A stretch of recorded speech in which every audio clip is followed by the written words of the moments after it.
हे पहा, काल रात्री अमित शाह साहेब यांच्या निवासस्थानी जी बैठक झाली त्या बैठकीमध्ये माननीय मुख्यमंत्री एकनाथ शिंदे साहेब, उपमुख्यमंत्री देवेंद्र फडणवीस आणि उपमुख्यमंत्री अजितदादा त्यांच्यासोबत जे आमचे नेते होते त्यांनी हे मंत्रिपद मागितलं, ते मंत्रिपद मागितलं, अशा पद्धतीच्या चर्चा आज सकाळपासून माध्यमामध्ये आहेत।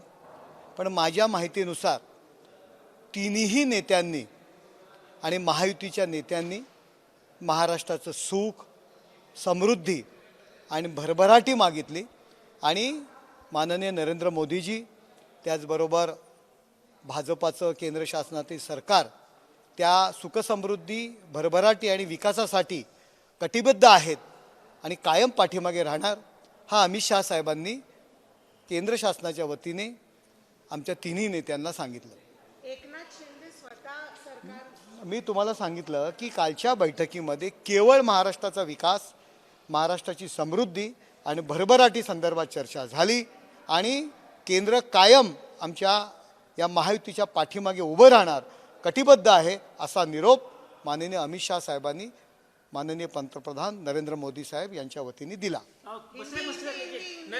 संजय राऊत म्हणतात की एकनाथ शिंदेना जे पाहिजे ते मिळणार नाहीये, आता सगळं दिल्ली ठरवणार त्यांना काय द्यायचं।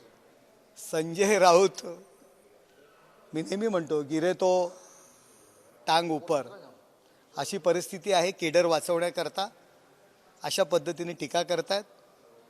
केंद्र शासन आहे, पंतप्रधान आहेत,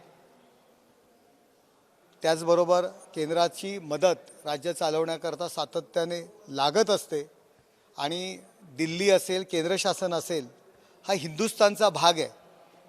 हे सोनिया गांधींच्या उंबरठ्याच्या बाहेर आपल्या तळवे चाटत असतात, सोनिया गांधींचे तळवे, राहुल गांधींचे तळवे चाटत असतात। त्यांच्यावर ही अतिशय वाईट परिस्थिती आहे।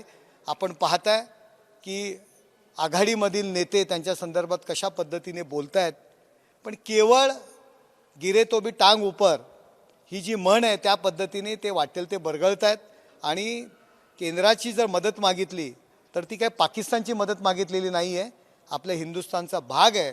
आणि गेले कित्येक स्वातंत्र्य असेल त्याच्या आधीपासून की जे केंद्र सरकार हे दिल्लीतच आहे, दिल्लीतच त्या ठिकाणी आहे, त्याच्यामुळे दिल्लीचे फेऱ्या मारणं वगैरे अशा पद्धतीने टीका करतायत। ते काय करतायत?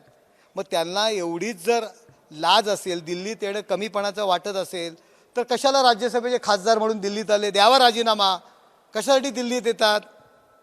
ही सिस्टम आहे आणि सिस्टमप्रमाणे हे राज्य सुरू आहे। एबीपी माझा, उघडा डोळे बघा नीट।